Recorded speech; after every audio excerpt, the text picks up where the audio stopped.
বলল, রাসূলুল্লাহ আমি সবুর করব, আমি জান্নাত চাই, কিন্তু ইয়া রাসূলুল্লাহ আমার এই রোগের সময় আমার দেহ থেকে কাপড় সরে যায়, তার জন্য আপনি দোয়া করে দেন যেন আমার দেহ থেকে কাপড়টা সরে না যায়।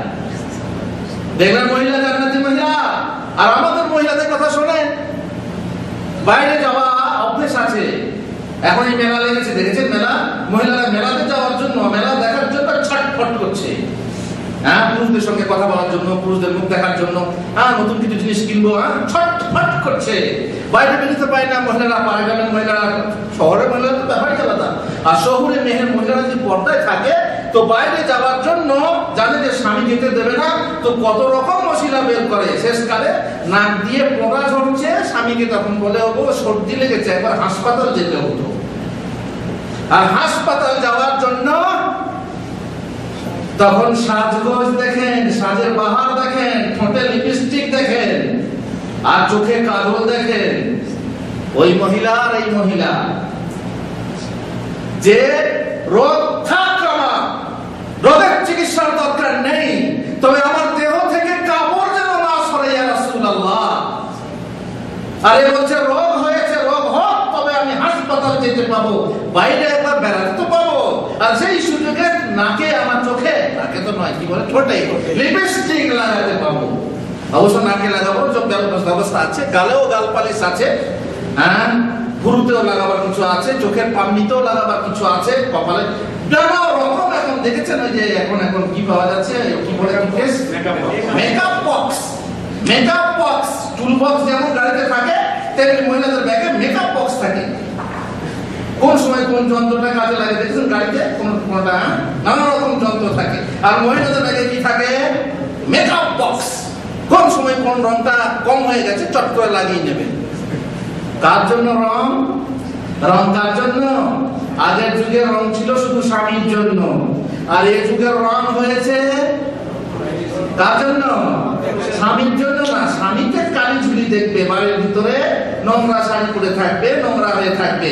আর যখনই বাইরে যাবে মাশাআল্লাহ, তখন স্টুল বক্স বের হবে, তখন মেকআপ বক্স বের হবে। কেন? বাড়িতে দেখাতে, বাইরে দেখাতে হবে। এখন সমস্ত বাইরের জন্য, স্বামীর জন্য নেই। ইয়া রাসূলুল্লাহ জান্নাতি কেন হলো? জান্নাতি শুধু এই জন্য হলো যে সে রোগ সবুর করবে, তবু জান্নাত চায়, আর আমার দেহ থেকে যেন কাপড় সরে না যায়। আল্লাহ রাসূল সাল্লাল্লাহু আলাইহি ওয়াসাল্লাম দোয়া করলেন যেন তোমার দেহ থেকে কাপড় সরে না যায়। ইবনে মাসউদ রাদিয়াল্লাহু তাআলা থেকে বর্ণিত, একবার আল্লাহ রাসূল সাল্লাল্লাহু আলাইহি ওয়াসাল্লাম মসজিদে এলেন। ইবনে মাসউদ নামাজ পড়ছিলেন, সেখানে আবু বকর ও ওমর ছিলেন। প্রতিযোগিতার কথাটা বলছিলাম, আবু বকর ও ওমর ছিলেন, তিনি সূরা পড়ছিলেন। এমন সময় আল্লাহ রাসূল সাল্লাল্লাহু আলাইহি ওয়াসাল্লাম বলে, সালতোতা ইবনে মাসউদ তুমি দোয়া করো, আল্লাহ কবুল করবে, আর দোয়া করো কবুল করবে। তারপরে আল্লাহ ইবনে মাসউদ রাদিয়াল্লাহু আনহু দোয়া করলেন, দোয়া করো কবুল করবে। তারপরে আবু বকর ওমরের কাছে একটা হাদিস বললেন, মান আহাব্বা ইয়াকরাল কুরআন খতম কামা উনজিল ফালইয়াকরা আলা কিরাআতি ইবনে উম্মে মা'বাদ।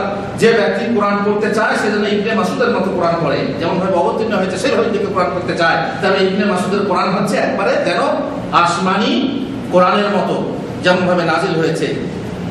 আবু বকর আর ওমরের মধ্যে প্রতিযোগিতা হয়ে গেল।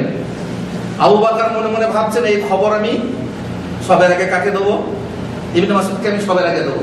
আর ওমর ভাবছেন যে এই খবরটা আমি আগে ইবনে মাসউদকে দেবো, যে আল্লাহ রাসূল তোমাকে বলেছেন যে তুমি দোয়া করো কবুল হবে, আর হবে গ্যারান্টি।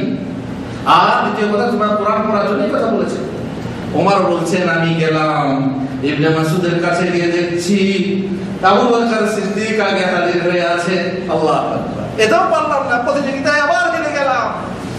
যাই হোক, তাকে জিজ্ঞাসা করা হলো, হে ইবনে মাসউদ তুমি কাল রাতে আল্লাহ রাসূল সাল্লাল্লাহু আলাইহি ওয়াসাল্লাম বললেন চাও, তুমি চাও আল্লাহ কবুল করবে, তুমি কি চেয়েছিলে আল্লাহর কাছে? আল্লাহর কাছে কি চেয়েছিলে? যা চাইবে তাই পাবে, দুনিয়া চাইবে তাই পাবে, সোনা দানা চাইবে তাই পাবে, জান্নাত চাইবে তাই পাবে। কি চেয়েছিলে তুমি? আবু বকর বলছেন, আমি চেয়েছিলাম আল্লাহুম্মা ইন্নী আসআলুকা ঈমানান লা ইয়ারতাদ। আল্লাহ আমি তোমার কাছে এমন ঈমান চাই যে ঈমান কোনদিন, যে ঈমানের পরে মুরতাদ হয়ে যায় না। ওয়া নাঈমান লা ইয়ানফাদ, আর এমন নিয়ামত চাই যে নিয়ামত কোনদিন শেষ হয় না। ওয়া মুরাফাকাতা মুহাম্মাদিন ফি আলাল জান্নাতিল খুলদ, আর মুহাম্মদ নবীর সঙ্গ চাই কাল জান্নাতুল খুলদে। দেখছেন, সব যা চাইবে তাই পাবে, তাকে ইখতিয়ার দেওয়া হলো। তিনি চাইলেন কি? জান্নাত। রাবিয়া ইবনে কাব তিনি বলছেন, আমি আল্লাহ রাসূলের খিদমত করতাম, রাত্রে এসে আল্লাহ রাসূলের খিদমত করতাম, হুজুর পানি এসে দিতাম। তারপর একদিন খিদমত দেখে রাসূলুল্লাহ সাল্লাল্লাহু আলাইহি ওয়াসাল্লাম আমাকে বললেন, তুমি আমার কাছে আসছো, খিদমত করছো, তুমি আমার কাছে কিছু চাও, আমার কাছে কিছু চাও। চাইলে কি হবে? আল্লাহর নবীর কাছে যা চাইবো তাই পাবো। তখন রাবিয়া বললেন, আমাকে একটু সময় দেন আল্লাহর রাসূল, আমি ভেবে নিই আমি কি চাইবো, আমি ভেবে নিই আমি কি চাইবো। আমি বলতাম, আল্লাহ রাসূল আমার জন্য দোয়া করুন যেন আমাদের কাছে 100 বিঘা সম্পত্তি হয়, 5তলা বিল্ডিং হয়, 5খানা গাড়ি হয়, এইভাবে সুন্দর জীবন হয় ইত্যাদি। কেউ বলবে বাংলাদেশের প্রধানমন্ত্রী হতে পারি, কেউ নানারকম নিজের মনে মনে আশা, দুনিয়ার আশা। কিন্তু সাহাবী রাবিয়া বললেন যে আমাকে সময় দিন আল্লাহ রাসূল, চট করে চাইলেন তা না, সময় দিন। সময় দেওয়া হলো। রাসূলুল্লাহ সাল্লাল্লাহু আলাইহি ওয়াসাল্লামের কাছে এসে জিজ্ঞাসা করলেন, আল্লাহ রাসূল জিজ্ঞাসা করলেন, হ্যাঁ তুমি কিছু চাইবে? রাবিয়া বলছেন, আমি চিন্তা ভাবনা করে দেখলাম দুনিয়ার দিন তো মাত্র কয়টা দিন, 70 বছর, বড় 80 বছর, 100 বছর, এ তো শেষ হয়ে যাবে। এই দুনিয়াটা কোনোভাবেই পার হয়ে যাবে, যেটা কঠিন দিন, যে দিন কোনোদিন শেষ হবে না। তাই আমি আল্লাহ রাসূল সাল্লাল্লাহু আলাইহি ওয়াসাল্লামের কাছে চাইলাম যে আল্লাহ রাসূল, আমি চাই যেন আল্লাহ তাআলা আমাকে জাহান্নাম থেকে মুক্তি দিয়ে জান্নাত দান করেন। আরেক রিওয়ায়াতে বর্ণনা আছে, ইয়া রাসূলুল্লাহ, আমি চাই যেন জান্নাতেও আপনার সাথী হয়ে থাকি। রাসূলুল্লাহ সাল্লাল্লাহু আলাইহি ওয়াসাল্লাম বললেন, তাহলে তুমি বেশি বেশি সিজদা করে আমাকে এই ব্যাপারে সহযোগিতা করো। দেখলেন, তিনি চাইলে অনেক কিছু চাইতে পারতেন, কিন্তু চাইলেনটা কি? জান্নাত। নবী সাল্লাল্লাহু আলাইহি ওয়াসাল্লাম একদিন কোন বাদুর কাছে গিয়েছিলেন, বাদু মরুভূমিতে যারা বাস করে, সেখানে গেলেন। সেখানে আল্লাহ রাসূলের খিদমত করলে, উপকার করলে, আল্লাহ রাসূল তাকে বাদুকে বললেন যে তুমি আমার কাছে এসো, আমি তোমার কিছু বিনিময় দেব, আমার কাছে এসো। একদিন বাদু মদিনায় এসে উপস্থিত হলো। তারপর রাসূলুল্লাহ সাল্লাল্লাহু আলাইহি ওয়াসাল্লাম বললেন, সাল হাজাতাক, তোমার কি প্রয়োজন তুমি চেয়ে নাও, বলো। অমনি সাথে সাথে বাদু কোনো ভাবনা চিন্তা না করে, বাদু মানে বেদুইন, আপনারা তো বাদু বোঝেন, দেশের লোকে বোঝে না, বেদুইন। ভাবনা চিন্তা না করে, আর তো দুনিয়ার চিন্তাধারা ছিল, মরুভূমিতে কষ্ট পায়, বললো আমি একটা উটনি চাই। উটনি, আমি একটা কি চাই? উটনি চাই, যা কি থাকবে, ওই তার জিনপোষ থাকবে, যাতে বসে যাওয়া যায়। ওয়া আ'নাজান ইয়াহদুহা আহলি, আর দুধের বকরি চাই, যাতে করে দুধ দই আমার পরিবারের লোক খায়। আল্লাহর নবীর কাছে কি চাইলেন? আল্লাহু আকবার। দেখছেন, এই যে মূর্খ তুমি, গোটা কত ফুলেই তোমার ভরল প্রাণ, চাইতে যদি মিলতো তোমায়